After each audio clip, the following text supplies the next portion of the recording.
Anong tawag sa shampoo pag nabawasan ng isa? Ano? Siyam na lang.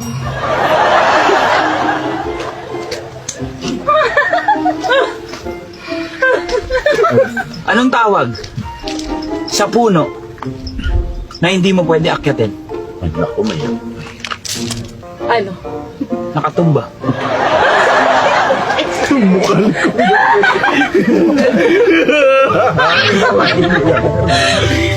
Ano pa yung punong hindi mo maakyat bukod sa nakatumba? Ano? Putol. Bakit yung mga biik na baboy tuwing naglalakad, nakayuko? Bakit? Nahihiya sila. Yung nanay nila, baboy. Yung bukal ko.